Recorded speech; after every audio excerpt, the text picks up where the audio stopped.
with a little video for you guys of some street interviews that we did a few weeks ago in preparation for this study to show you guys how some people in our culture, how they answer these two questions. What is truth, and is truth relative, or is it absolute? Okay?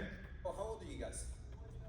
I'm 16. 16 and 15? How would you define truth? By Jesus. What do you mean? Like, Jesus is the truth. I know that for a fact. Okay, so yeah, Jesus said, I am the way, the truth, and the life. Yeah, that's but like, what's the definition of the word truth? Honesty. Truth is, the definition of truth is honesty, right? Okay, so that's telling the truth, right? But what is truth? I actually don't know that. Could you define the word truth for us? Truth. Like in what definition? Just how would you define truth? What is truth? Like the raw, unfiltered truth, or like raw, unfiltered? Yeah, sure. I actually don't know, sorry. Truth is something that is something you can't like deny. If it's something is bad, it's bad. You can't sugarcoat it. Do you guys think that truth is based on basically like each person's preference and opinions and what they want to be true? Wait, what? So do you think truth is a matter of just like each person's personal preference and their opinion? Or is truth something that applies to all people everywhere? A lot of people say that truth is relative, meaning that, if this is true for you, then that's your truth, and then you can have your own truth, and I can have my own truth. It's just whatever you want to believe, whatever your personal preference is, that's your truth. So do you guys think that that's how truth works, or that truth is more like it's absolute and applies to all people everywhere? The first option you just said. Okay, why? Like, actually, I don't even know. So what about something like morality? Do you think there's objective moral values and duties, or do you think it's all just subjective to what each person wants to believe? I'd probably say a mix in between of both of that, because everyone has their own way of seeing the world. When it comes to moral issues like stealing, right? Do you believe stealing is right or wrong, or sometimes? It's bad. Based on what? You can get in a lot of trouble for it. You could definitely get in trouble. And it goes against honesty. Okay, right. So that's what our culture believes. Let's say you go to a culture in another part of the world where they say, no, stealing is okay. It's not against the law. Would you say then that it's true, like each person's truth is just dependent on what they want? I mean, nah. No? Okay. So then what's it based on?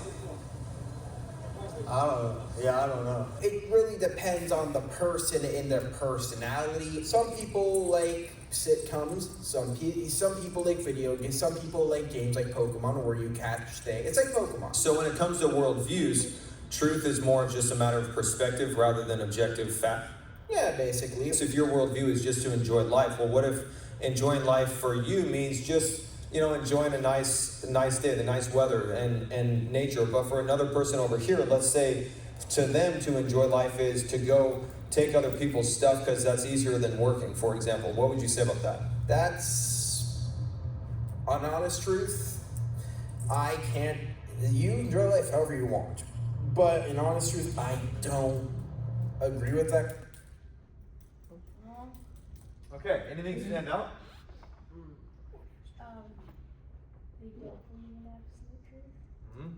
Especially this guy, which you'll be seeing more of him later. The lighting isn't great, so it's kind of hard to see. But he, at least at the beginning of our conversation, was a relativist, right? Believed that truth, it just depends on what each person wants to believe. Did you catch what he said at the end? Yeah. So he's trying to say, when I asked, is stealing okay, or whatever it was, like in another place, if they say it's okay, is it okay then? What was his answer? If that's how that person wants to enjoy their life. Yeah, right? So this is just to give you guys a little bit of an idea of how some people in our culture think and what they believe, right? The two teenagers in the beginning, they said, well, the truth is just kind of, like what each person prefers. But then when you ask different moral questions, it's like, oh, well, no, that's definitely wrong everywhere. And did you catch when I asked, well, based on what? What was his answer? I don't know. So that's kind of what we're exploring today. Guys, this ideology of relativism has seeped into, it has infiltrated our culture. And it has shaped the worldviews of many people. And not just our culture, but cultures around the world. There's a lot of people who buy into this lie, and so that's one of the reasons that we are discussing it. So here's some other examples for you guys of people who buy into it. You guys know who Oprah is?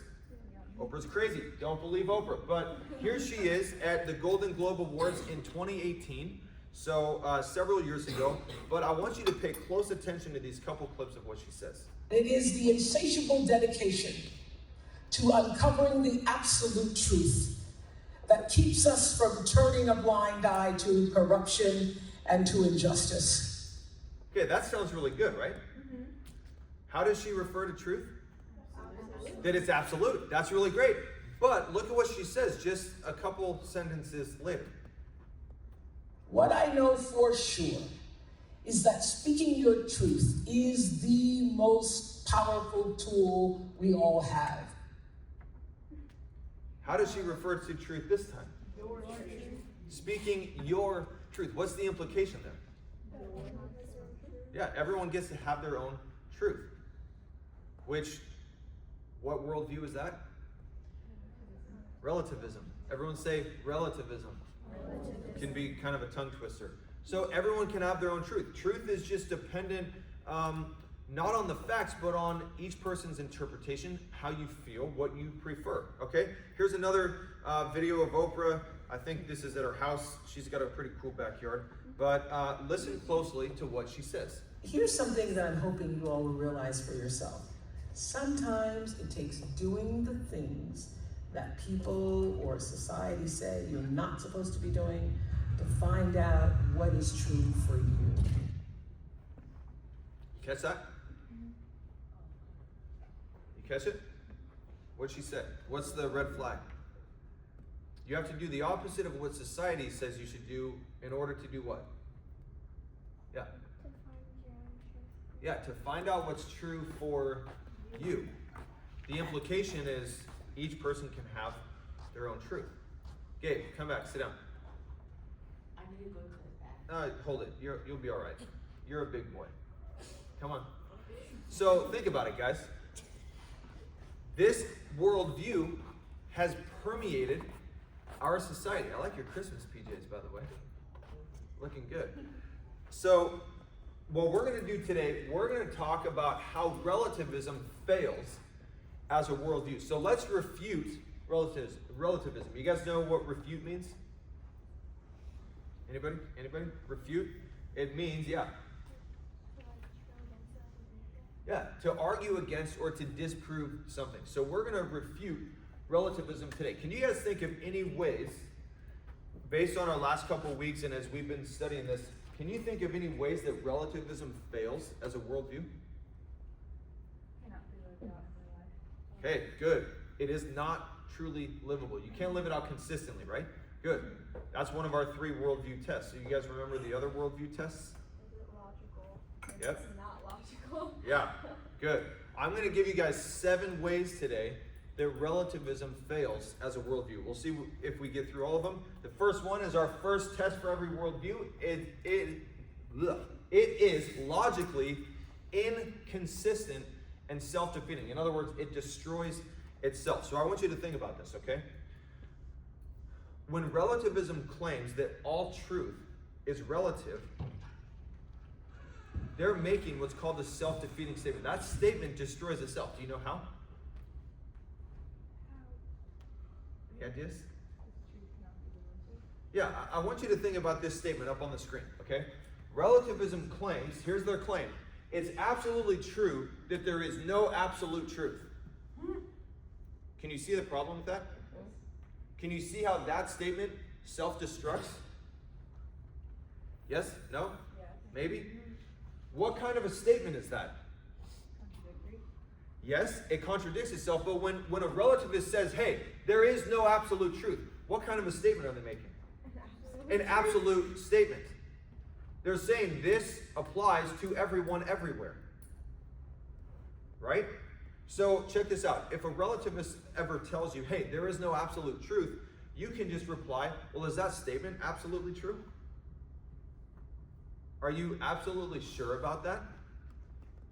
You see the problem?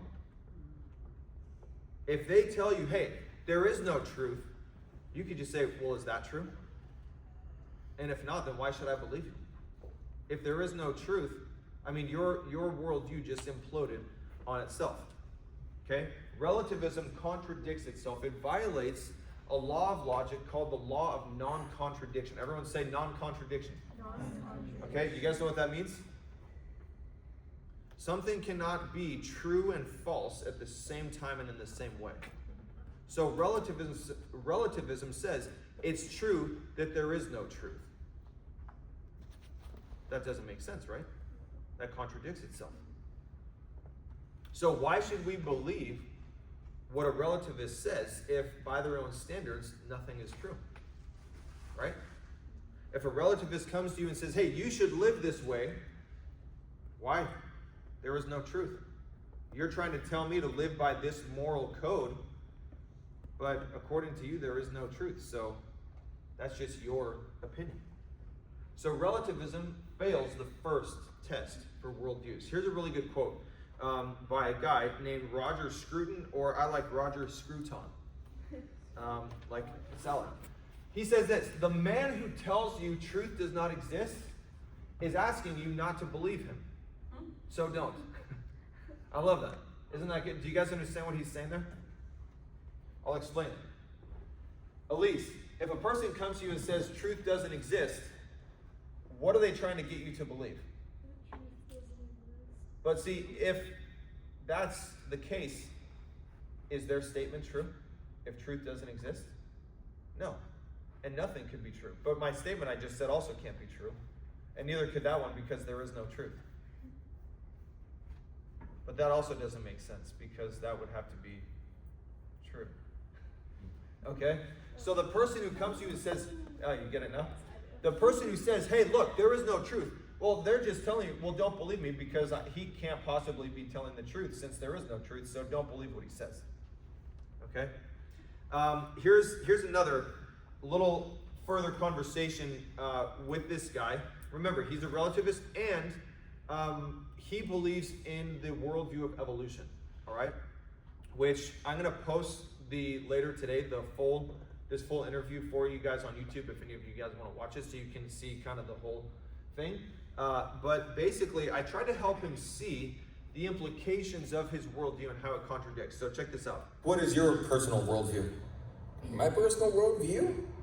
Just enjoy life as it is. Live in the moment. And however you want to see life, enjoy life how that is. Don't let someone else tell you how you should live life in their own truth. Well, let's say if someone, what they find enjoyment, like how they enjoy life is by, let's say, raping women. Okay, what would you say about that? No. Because they're just enjoying life, right? Oh, no, that's a crime. But how do we determine, and who sets the standard for what's right and wrong? Well, there has to be rules. You guys see the problem? Yeah. He's a relativist, so hey, all truth is relative. Morality is just relative to what each person wants. And what's his worldview? What did he say? If you summed up his worldview? Just live your life how you want to. Yeah. Enjoy life, live how you want. But each person, so then I press him on that. You catch that? So what if you find enjoyment looking at nature, but this person finds enjoyment doing something really bad? Oh, well, no, that's a crime. Did you catch that? Well, hold on a second. It's all just relative, so who are you to say it's a crime? Who are you to say it's wrong to treat people that way? Because it's all just relative, right? Do you see the double standard? The contradictions? So here's the second way that relativism fails as a worldview. Remember, our second test for every worldview is factuality. Relativism does not fit with the facts, what we know to be true about the world. Because here's the thing. You can't change your beliefs every day and they be true every time, right? For example, let's say today Wyatt woke up and decided, yeah, I believe that God exists. And then tomorrow he wakes up and says, okay, I believe God doesn't exist. Can he be right both days? No. Because why?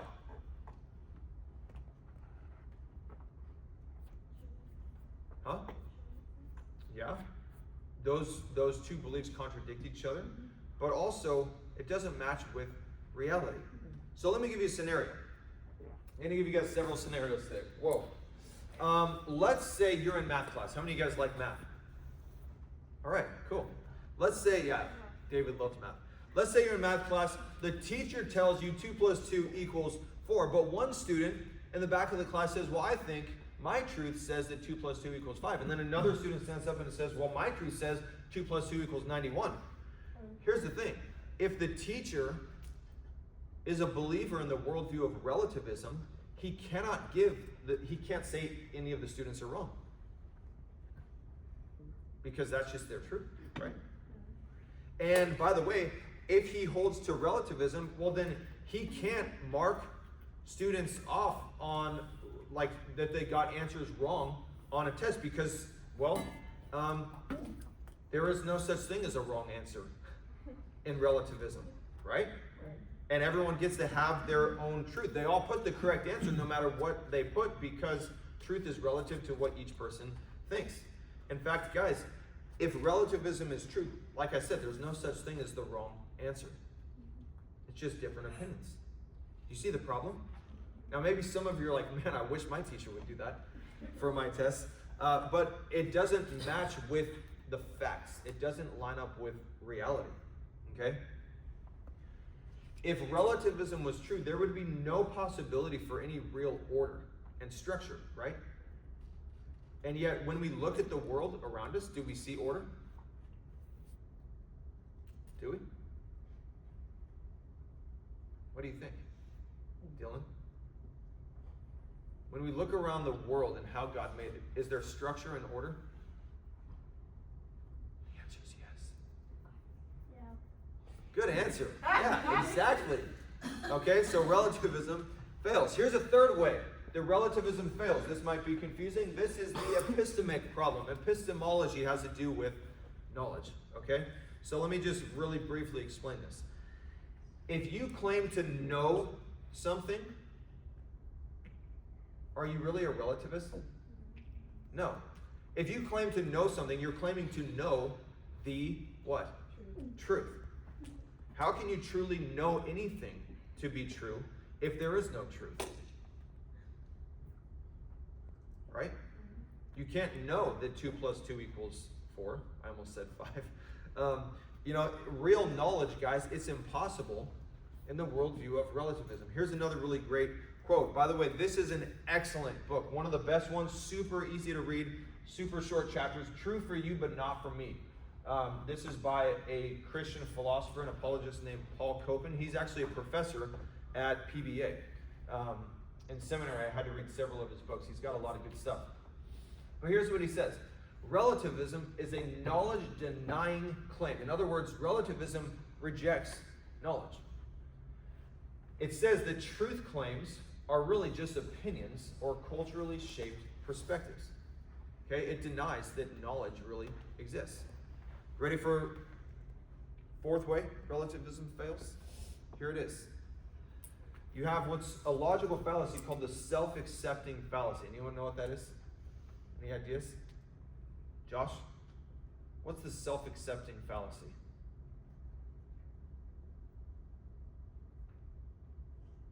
You remember from our apologetic study on logic? It's okay, because we never talked about it. So, okay, so here's the thing, guys. When a relativist claims that all truth is relative, what do they want you to believe about that statement? Okay, check it out. Relativist says, hey, all truth is relative. What do they want you to believe about that? That their statement is true. That it's true. And that it's universally true for guess how many people? Everyone. Okay? What's the problem there? That can't exist in their worldview. Exactly. And they're committing the logical fallacy called the self-accepting fallacy, where basically they expect this claim truth is relative to apply to everything except what? Themselves and their own claims. That's why it's called the self-accept. Okay. Okay? Do you guys know the difference between accept and accept? Yeah. Accept with an ACC is you accept something as true. Accept here is everything but that. All right? So my claim, truth is relative. It applies to everyone and everything except what I say. You have to act like what I say is absolutely true. Okay? By the way, can you see another problem here? The relativists, what kind of standard do they use? A double standard. We have a word for that when people do that. Hypocrites. They use a double standard. Hey guys, this is true for everyone, well, except for what I say. You all have to accept what I say as definitely true for everyone. Okay? It's hypocritical. So here's the fifth way that relativism fails. We have the moral problem. This is a big one. This is, I think, one of the strongest ones. Guys, if relativism was true, would you have any basis for saying that a certain action is good or evil? No, why not? Because everything's true. Yeah, everything's just based on what? Your preference. Your preference, your opinion, how you feel. So let me give you another scenario, okay? Let's say you guys are at the beach. Anyone like going to the beach? Okay, let's say you're at the beach and there's some random dude named Gerald that just comes up and slaps you really hard in the face. Come on, Gerald. Right? And there's several people standing around and they see it and they're like, oh my gosh. And you're like, Gerald, I don't even know you, but why'd you do that? So you call the cops. Cops show up and you explain to the cops what happened and Gerald says, no, I didn't do it. And you're like, are you kidding me? Okay, look, I have 5 witnesses right here. And you appeal to these people and you say, guys, tell the cops what happened. And these 5 people say, no, Gerald never slapped that person.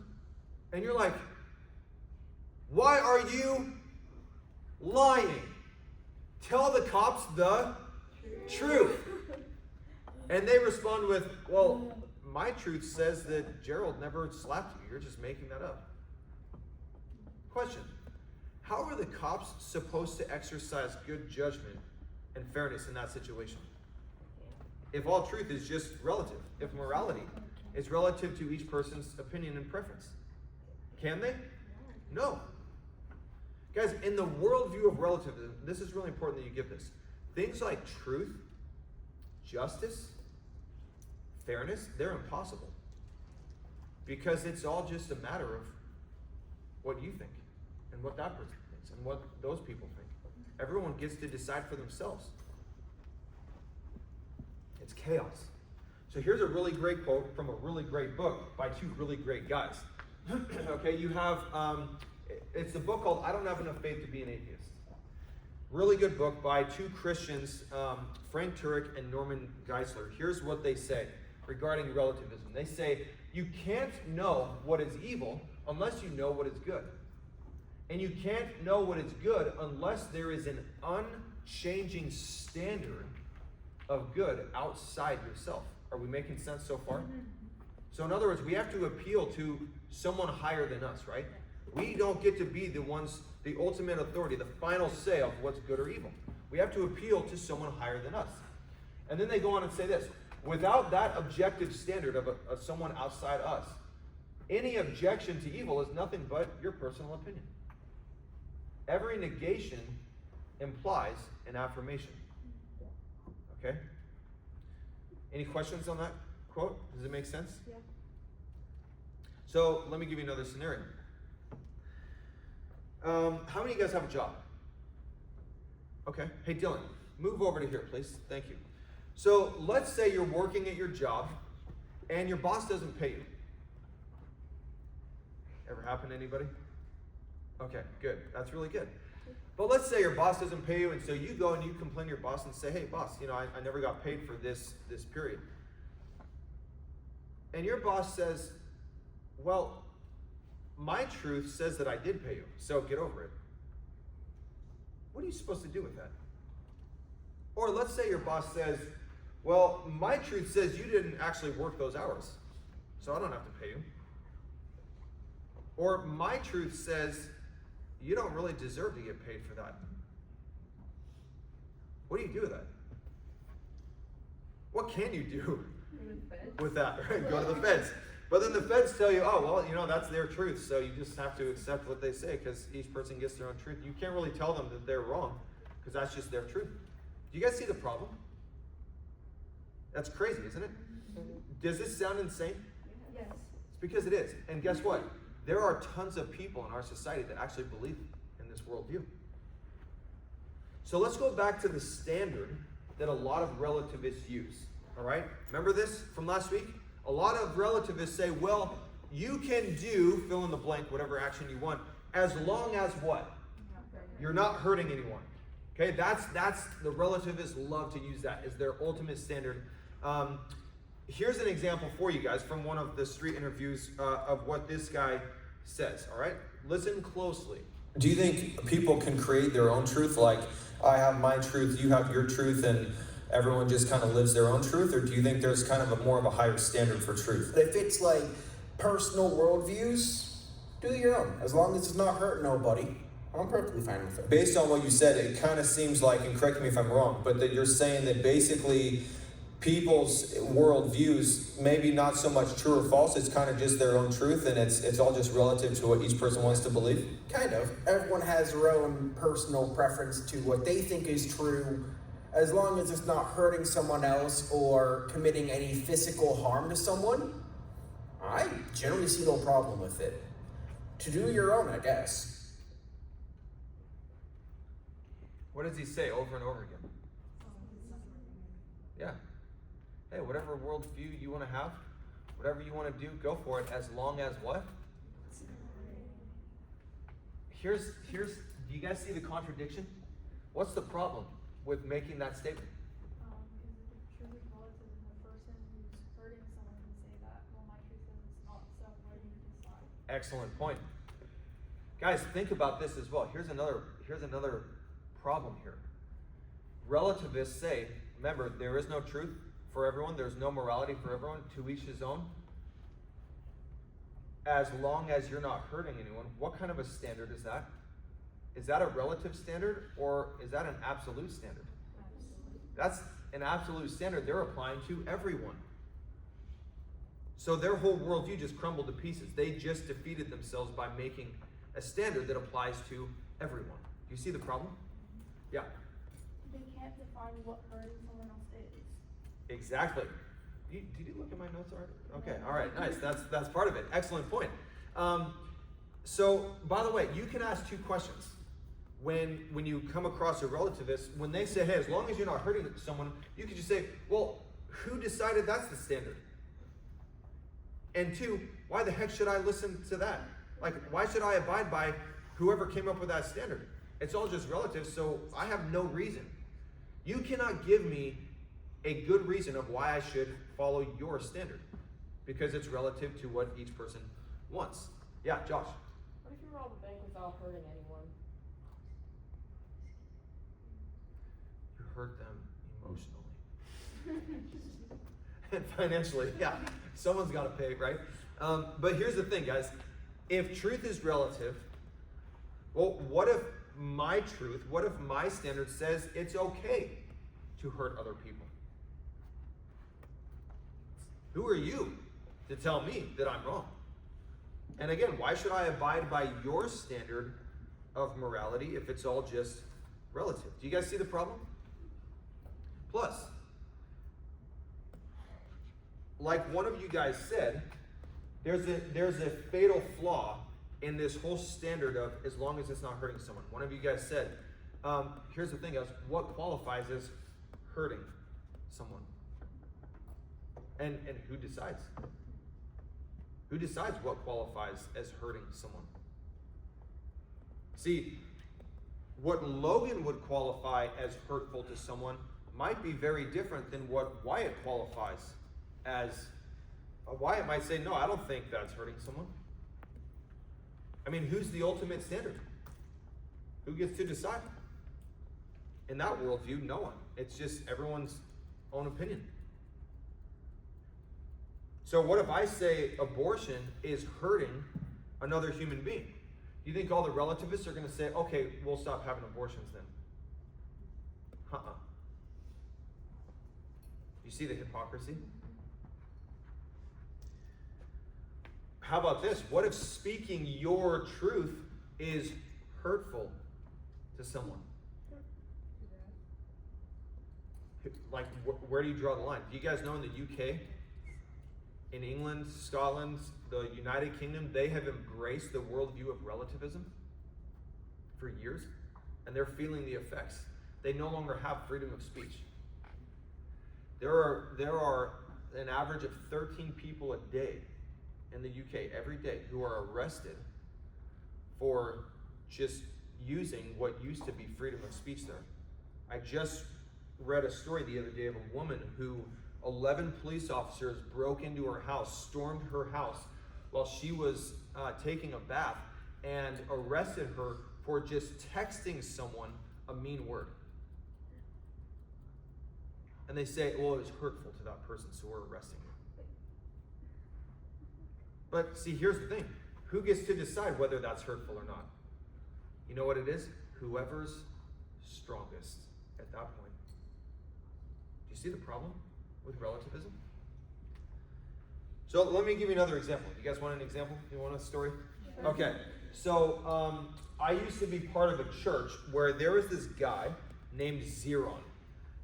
And he came to the church. He wasn't a believer. He was an atheist, actually. It's kind of interesting. But he came to church every Saturday night. And he was an atheist, and he was a relativist. He believed in relativism. And he had a really big problem with our church's stance on homosexuality.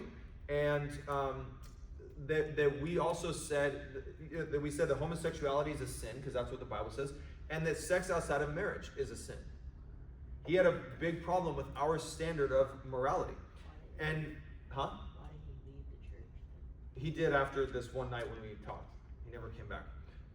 But the two of us sat down on this picnic table outside in the courtyard, and we're talking, and he said this to me. He said, you know, you guys should not tell people how to live their lives. And I said, Zeron, that's really interesting that you make that statement, because do you realize what you're doing by making that statement? You're telling me how I should live my life. Do you see the problem? You shouldn't tell people, you shouldn't impose your morality on people. Well, by making that statement, you're imposing your morality on me. You see the problem? And, well, he didn't really know what to say about that. But then our conversation progressed, and he said, well, you know, you should just let people live how they want to live, because there is no absolute truth. There's no absolute morality that applies to everyone. It's just relative to each person. Live and let live. And so I said, okay, well, let's apply your logic to some areas of life and see how that really holds up. And I said, okay, so Zeron, let's say that I wanted to, let's say I went and stabbed a person 10 times. If there's no absolute truth and no absolute standard for morality, and it's just up to each person and what their opinion is, you can't tell me that what I did is wrong. So what do you have to say about that? Now, I want you guys to take note of what he said next, because really, the conversation was specifically about homosexuality and about sex outside of marriage. And he said his standard, and this is the standard for a lot of relativists, remember, as long as it's not hurting anyone, okay? Now, his standard as a relativist with, sex outside of marriage was, hey, as long as there's consent, right? You guys know what that means? As long as both people in this sexual relationship are okay with it, then it's okay. I said, okay, well, here, let's apply that elsewhere. So let's say the person that I go and stab 10 times, let's say they give me consent to stab them 10 times. Is it okay? In fact, Zeron, let's go even further. Let's say this person asked me to stab them 10 times. By your standards, it's okay for me to do that. Do you really think that that's okay? And his answer was, he sat there for a second, he's like, no, yeah, you're right. That would still be wrong. I'm like, well, I'm really glad you think that. But do you see how your whole worldview breaks down in pieces? And he started to realize, that doesn't work.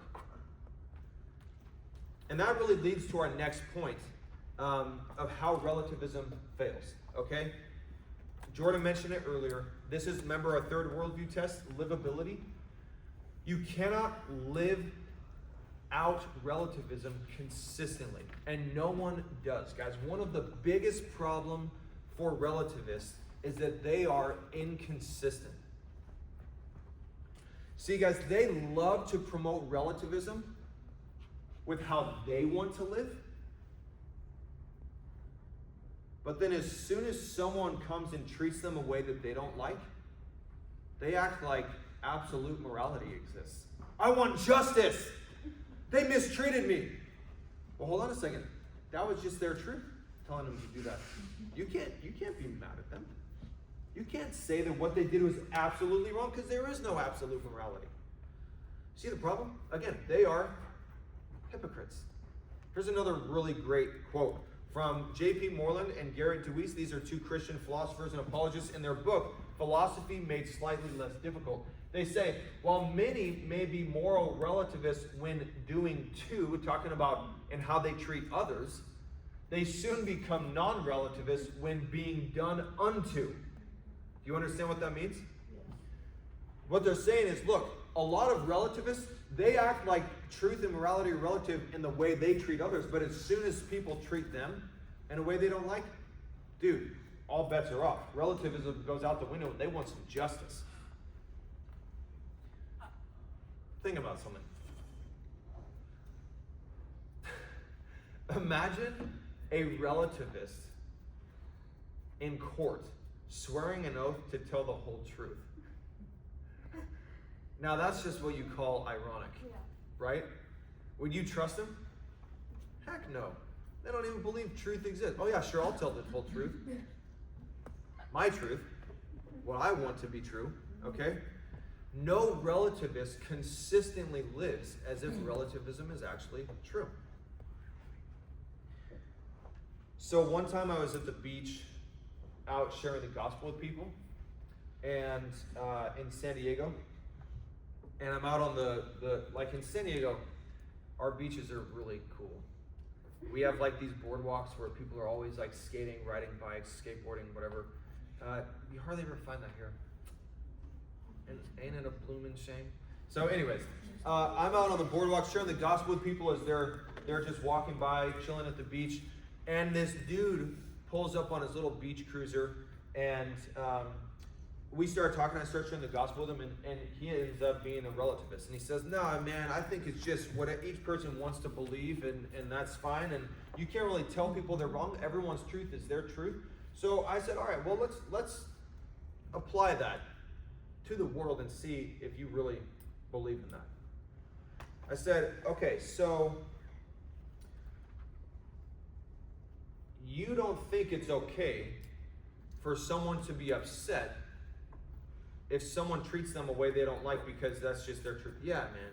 Like you don't have any grounds to be upset with them. I said, okay, so what if I murdered you? By your standards, you couldn't be angry at me and say that I was wrong for doing so, because that's just what my truth said was okay, right? And you know what his answer was? He said, yeah, no worries. I mean, if that's what your truth says, then that's your truth. What do you even do with that? So I said, all right, well, maybe let's try to make it a little more personal. Do you have family? I said, yeah, my mom and dad, and I have a little sister. I said, okay, what if I went to your house tonight and I murdered your dad, your mom, and your little sister, your whole family? According to your worldview, you have no grounds for saying that what I did was evil, because that's just my truth, my morality. And he said, yeah, man, no worries. I mean, if that's what your truth says, then that would be totally fine. So then I said, okay, let's try to make it a little more personal. I said, okay, so if I just punched you in the face right now, you couldn't say that what I did was evil because that's just my truth, right? I said, yeah, man, no worries. See, you know what I did? You punched him. No, I didn't punch. Did I feel maybe a little bit tempted to make the point clear to him? Yeah, but I didn't. I withheld. But guys, that's the thing. If truth really was relative to each person's interpretation, their desires, their preference, do you guys realize how much worse our world would be? In fact, here's a prime example. Do you guys know the Bible actually gives us an example of living in a relativistic society? It's one of the most barbaric books of the Bible, the book of Judges. You guys ever read Judges before? You should. It's an amazing book. But there's stuff in the book of Judges that's like rated R and beyond. Like, there is some horrible stuff. And 2 times in the book, it says, in those days there was no king in Israel. In other words, there's no government. Everyone did what was right in his own eyes. You know what worldview that is? Relativism. Hey, I think it's okay to go steal that person's idols and their house and their servants. And so they did it. Hey, I think it's okay to fill in the blank. Read the book of Judges. And you know what? It's anarchy. And it was barbaric and horrible because they lived out relativism. So here's our final way that relativism fails as a worldview. You have a theological problem, okay? This is more, for Christians. But if relativism is true, remember, Wyatt could embrace false beliefs today and then change his beliefs tomorrow, and all of those beliefs are equally true. But let's say today Wyatt says 2 + 2 = 4. Tomorrow he says 2 + 2 = 93. You can't say he was wrong one of those times. He's right both times because it's all just relative. But let's say today Wyatt says God exists. Tomorrow he says God doesn't exist. Does God's existence depend at all on what Wyatt thinks? No. I mean, Wyatt could say, Jay, you're not standing in front of me right now. You don't even exist. You're not here. Does that change the reality of whether I'm here? No. Just because his truth says that, that doesn't change the facts. But here's the theological problem, okay? Where's truth sourced?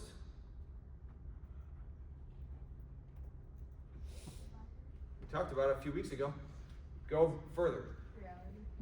Further. Let me rephrase. In whom is truth sourced? God. God is the source of truth. Does God change? No, his character, his nature do not change. Here's an example for you guys. If you're taking notes, Malachi chapter 3, verse 6, God says, "For I am the Lord, I do not change."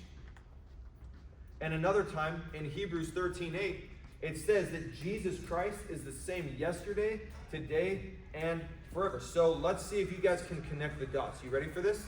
Let's see if you can connect the dots. We got 3 points for our argument. Truth is sourced in God. Agreed? Agreed, boys? Second point, God's nature and character do not change. Agreed? So therefore, the logical conclusion is that the truth of God does not change, but it is absolute. Otherwise, if one changes, then the other changes. Right? So that's one of the major problems for relativism from a theological perspective. Okay? So here's what we'll do. I think maybe I'll show you guys just the last couple clips of this street interview, but before that, we'll just finish with this. Here's one of the big questions. Since relativism clearly fails as a worldview, why do you guys think people believe in it? It lets them get away with things that they would otherwise feel guilty for doing. Bingo. Control. Right? They want to live however they want without consequences. And they don't want to have to be held accountable to God for how they live. In fact, guys, why do people believe what they do? Here is one of the best quotes for you guys today. This is from a French philosopher, Blaise Pascal, from a few hundred years ago. Listen to what he said. People almost invariably, or in other words, almost always, arrive at their beliefs not on the basis of truth, but on the basis of what they find attractive. Does that make sense? What's he saying there? People almost always believe what they do, not because they're pursuing the truth, but because of why? They want what's going to make them happy.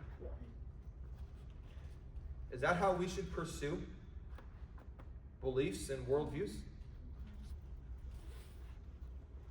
So what about you? What's your worldview? Do you believe in Christianity? If you do, why? Because it makes you happy? That's the wrong reason to. It's a horrible reason to believe in something. Well, because it makes me happy. You should believe something because it is true. And that's the whole purpose of our study, guys, is to pursue truth. We're asking the question, what is truth? So a lot of people, here's the thing. Does truth usually make us happy? A lot of times not. So here's my big question for you guys. Do you want to believe the truth? Are you guys in 2 Thessalonians? I want you to read a verse. 2 Thessalonians chapter 2. Jordan, can you read nice and loud verses 10 through 12? This is Paul prophesying of how people will be deceived in the last days at the end of the world. 2 Thessalonians 2, verses 10 through 12. And with all wicked deception for those who are perishing, because they refuse to love the truth and deeds, and so be saved. Therefore, God sends them a strong delusion, so that they may believe what is false, in order that all may be condemned who did not believe the truth, but had pleasure in unrighteousness. Did you catch what he said in verse 10? These people refused to what? Love the truth. If you got your Bible, you should be underlining the heck out of that line. They refused to love the truth. Hey, what about you guys? Do you love the truth?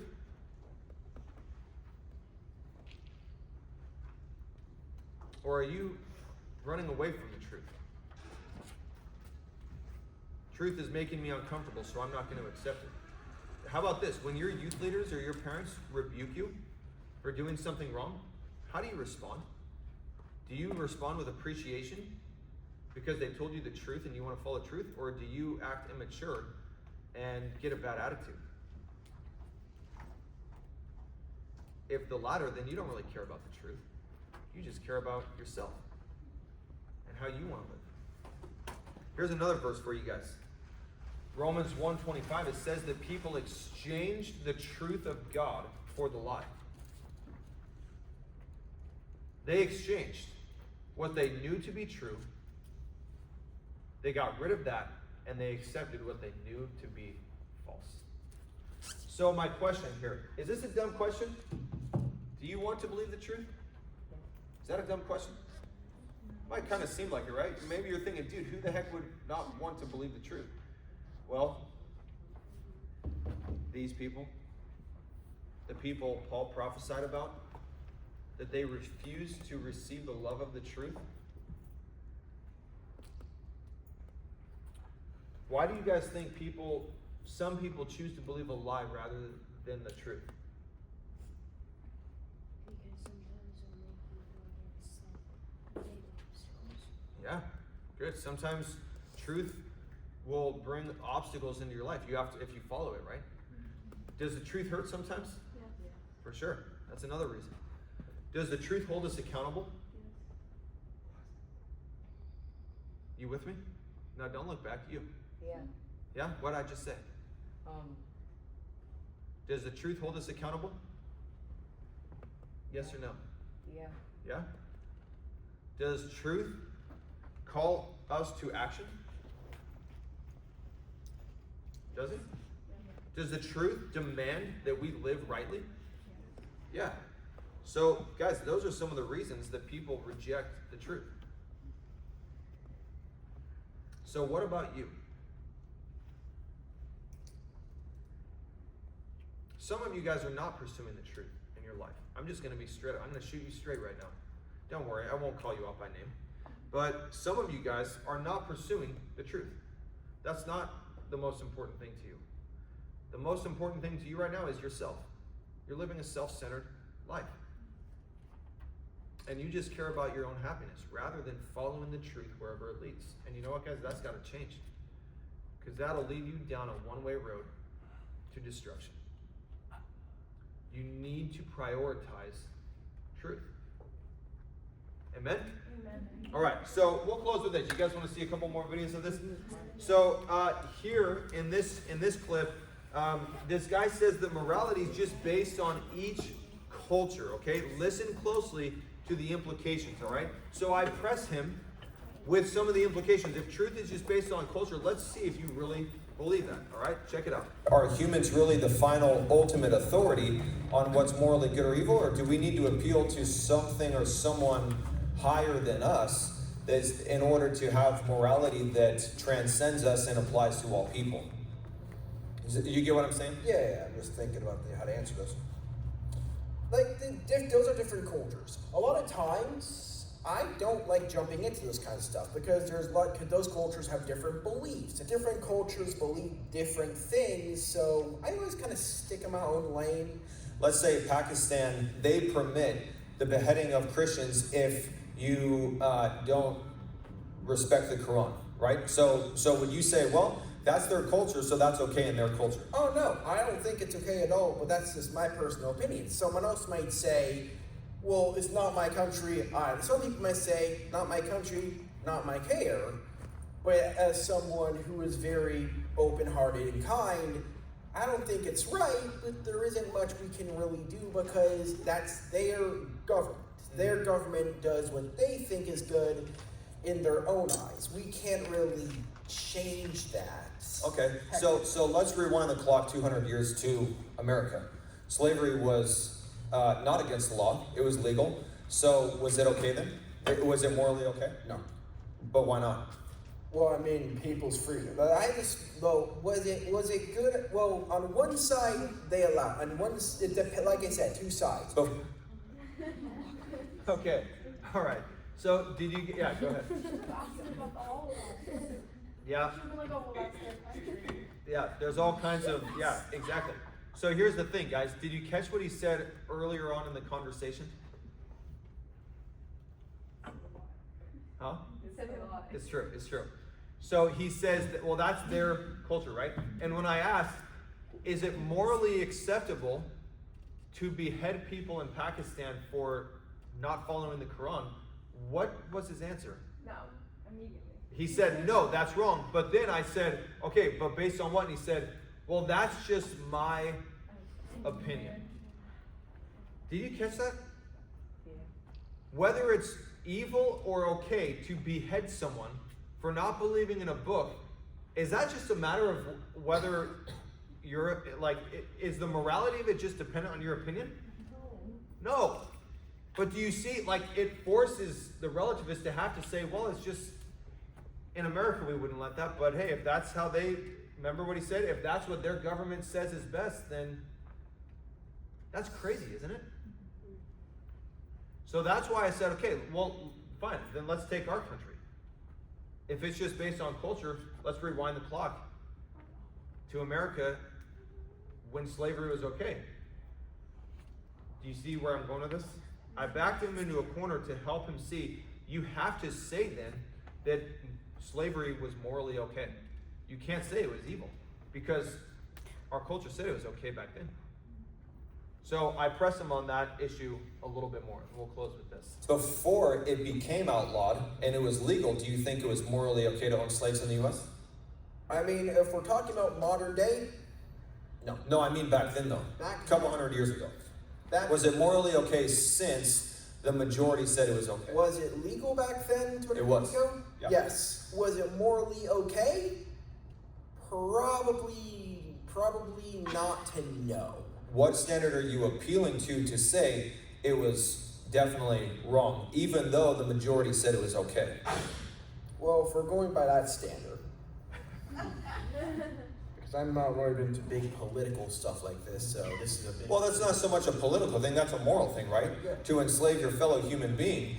If evolution is true, then really there's nothing wrong with it because, again, it's survival of the fittest and you do whatever's going to pass your genes down the best. And basically, if you passing your genes down the best happens by you making other people your slaves and they do your work for you, that's what's morally acceptable. And really, because you don't have any foundation, any basis for saying something is truly morally good or evil, if evolution is really the case, because it's really just natural selection and survival of the fittest. So morality is basically just based on cultural preferences and whatnot. Yes. So let's say, what if in 50 years from now, the U.S. goes back to saying, you know what, we need to legalize slavery again, and the majority in the U.S. say, yeah, slavery is okay, as long as, your genes are being passed down the most beneficial way, slavery is okay. Would that make it morally acceptable? No. But based on what? More of it'll be if Because it is just survival of the fittest. If the law said it was okay, people would do it, but people would feel bad. But if it was legal, if the people... Some people wouldn't. I mean, there's human trafficking in our country. Actually, right here in our town, do you know there's a massive human trafficking ring where a lot of people are trafficking women constantly and using them as sex slaves? Yeah, I know that already. So they have no problem with that. That's just because that's just bad. That's just... But bad based on whose standard? People's safety? But why does safety matter if it's just survival of the fittest? Okay, you guys see the issue? Yes. So that's why it's important to help the relativists see they don't actually live that way, right? Consistently. And so it fails as a worldview, okay? And that's why it's like, okay, well, if it's based on culture, our culture used to practice slavery. Did that make it okay? The relativists can't say, no, it was evil. Because, hey, the majority said it was okay, and that was just their truth. Okay, well, we don't anymore, so, everyone's happy about that. But let's say our country in the future says, yeah, let's go back to slavery. You can't say that that's wrong. Do you see the problems with relativism has massive problems. Okay? So hopefully that equips you guys so that one, you know the truth, but so that also you can be prepared to share with others. Do you feel a little bit more equipped today? Yes. Hopefully. Okay, all right, let's pray. If you guys have any questions afterward, feel free to come up and ask. Lord, thank you so much for giving us your truth, for revealing your truth to us. And I thank you that you didn't make it complicated. Really, you've made it so simple that even children can understand. And it's people that come up and the devil that comes up with these lies that just really muddies the water of what's really true and clear and moral. And I pray, God, that you would just help us to walk in the truth, to pursue the truth, seek the truth always, and that we would prioritize that above all else. So we love you, Lord. We thank you in Jesus' name. All God's people said? Amen. Amen.